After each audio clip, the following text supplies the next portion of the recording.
নমস্কার, আমি ভাবনা। চলে এসেছি গল্প আসন নিয়ে। বন্ধুরা, তোমরা সবাই আসন পেতে বসে পড়েছ? তবে শোনো, আজকে আরেকটা গল্প। বৈকুণ্ঠপতি নারায়ণ লক্ষ্মী দেবীকে নিয়ে সিংহাসনে বসে আছেন। সেই সময় দেবর্ষি নারদ এলেন। দু চার কথা বলার পর নারদ বললেন, ঠাকুর, এই পৃথিবীর মধ্যে সকলের চেয়ে আপনার প্রিয় ভক্ত কে? শুনে নারায়ণ বললেন, উজ্জয়িনীর রাজা বিক্রমাদিত্য। সঙ্গে সঙ্গে ব্রহ্মা, মহাদেব ও ইন্দ্র অনুযোগ করলেন। কোন গুণে রাজা বিক্রমাদিত্য আপনার শ্রেষ্ঠ ভক্ত?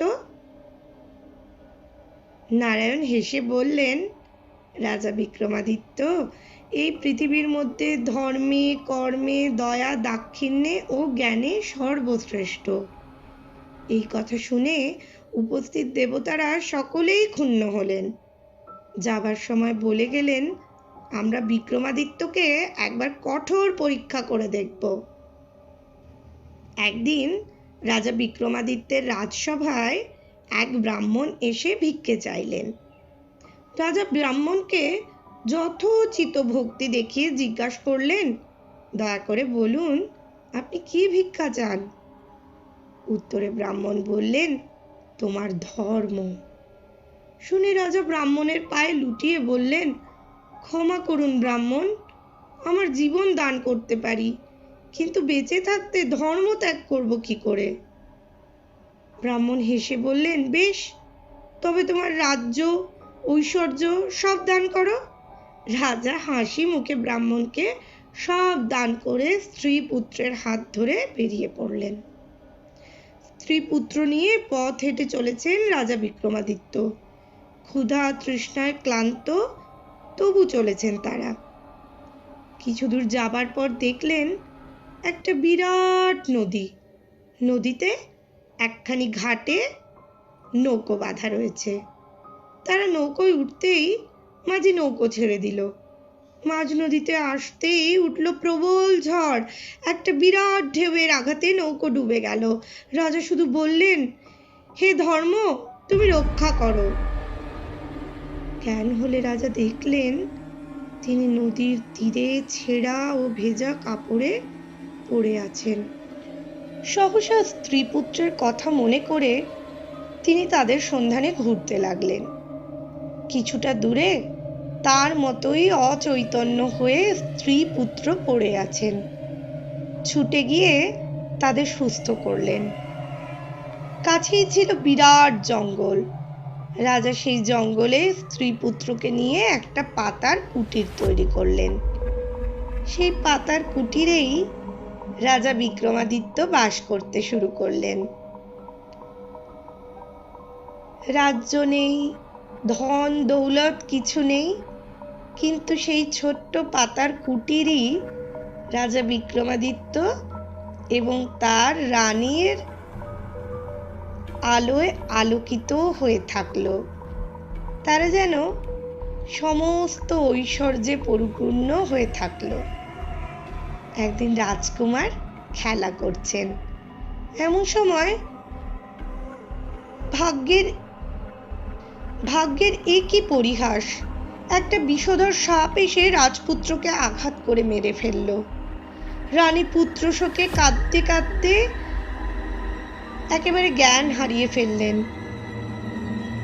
কিন্তু তারপরেও রাজার কিন্তু ধৈর্য হারালেন না। রাজা বললেন, রানী, কর্মফল সব মানুষকেই ভোগ করতে হয়। ধর্মের মর্যাদা রক্ষা করতে হলে সব বিপদকেই সহ্য করতে হবে। এর কয়েকদিন পরে একদিন রাজা গাছে উঠে ফল পাড়ছেন। এমন সময় একটা মস্ত বড় বাঘ এসে রানীকে মুখে নিয়ে পালাচ্ছে। দেখে রাজা নেমে এসে বললেন, হে বাঘ, স্ত্রীকে রক্ষা করা স্বামীর কর্তব্য, সুতরাং রানীকে ছেড়ে দিন, আমাকে খেয়ে আপনার ক্ষুধা মেটান। কিন্তু বাঘ রানীকে নিয়ে পালালো। রাজা তখন জ্ঞান হারিয়ে মাটিতে পড়ে রইলেন। জ্ঞান হলে সেই সন্ন্যাসীকে দেখতে পেলেন। জিজ্ঞাসা করলেন, কি আদেশ বলুন? সন্ন্যাসী উত্তরে বললেন, ভিক্ষে চাই। শুনে রাজা বললেন, আমি নিঃস্ব, আজ ভিক্ষে দেবার মতো আর কিছুই নেই আমার। উত্তরে সন্ন্যাসী বললেন, কেন? ধর্ম তো রয়েছে, ওটাই দাও।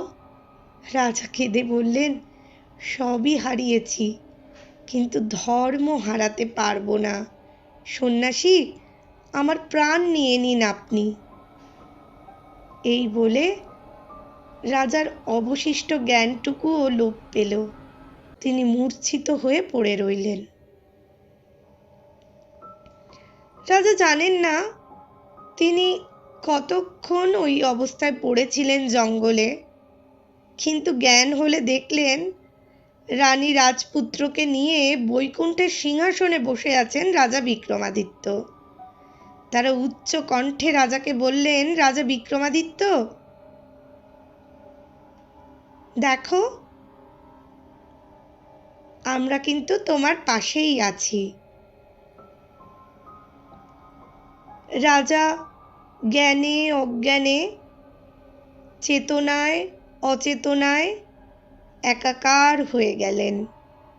তিনি কি ভাববেন, কি বুঝবেন, কিছুই বুঝতে পারলেন না। শুধু এই বুঝতে পারলেন যে তিনি তার সিংহাসনে বসে আছেন, আর পাশে রয়েছে তার পরম প্রিয় রানী আর তার পুত্র। তখন তিনি তার সামনে দেখতে পেলেন স্বয়ং ব্রহ্মা, মহাদেব এবং ইন্দ্র দাঁড়িয়ে আছেন। একটু দূরে দেবর্ষি নারদও এসে হাজির হয়েছেন। তখন দেবতারা রাজা বিক্রমাদিত্যের উদ্দেশ্যে বললেন, কঠোর পরীক্ষায় তুমি জয়ী হয়েছ রাজা। তুমি দীর্ঘজীবী হয়ে স্ত্রী পুত্র প্রজাদের নিয়ে রাজত্ব করো, আশীর্বাদ করি। এই বলে দেবতারা প্রত্যেকে অদৃশ্য হয়ে গেলেন। তখন রাজা বিক্রমাদিত্য বুঝতে পারলেন যে এই সবই ছিল দেবতাদের পরীক্ষা। তিনি পুনরায় রাজত্ব ফেরত পেয়ে, সিংহাসন ফেরত পেয়ে, তার প্রজাদেরকে ফেরত পেয়ে খুশিতে একেবারে আহ্লাদে আটখানা হয়ে গেলেন। সকলকে নিয়ে রাজা বিক্রমাদিত্য পুনরায় তার রাজ্য পরিচালনা করতে শুরু করলেন। আর মনে মনে বুঝলেন যে এই পৃথিবীতে আমাদের যদি ভালো হয়ে ভালোভাবে চলতে হয়, তাহলে মাঝে মাঝে দেবতাদের সামনে কিন্তু নানা রকম পরীক্ষাতে আমাদের বসতেই হবে, এবং সেই দেবতারাই সেই পরীক্ষায় উত্তীর্ণ হওয়ার চাবিকাঠি নিজেরাই বলে দেবেন। বন্ধুরা, আমাদের জীবনেও কিন্তু এরকম পরীক্ষার সম্মুখীন আমাদের হতে হবে, এবং দেবতা স্বয়ং সেই পরীক্ষায় উত্তীর্ণ হওয়ার সমস্ত রকম নিয়মাবলী আমাদেরকে শিখিয়ে দেবেন। আমাদের শুধু কি করতে হবে বলো তো? আমাদেরকে সবসময় ধর্মে, কর্মে, দয়া, দাক্ষিণ্যে এবং জ্ঞানে রাজা বিক্রমাদিত্যের মতোই সর্বশ্রেষ্ঠ হয়ে ওঠার জন্য চেষ্টা করে যেতে হবে।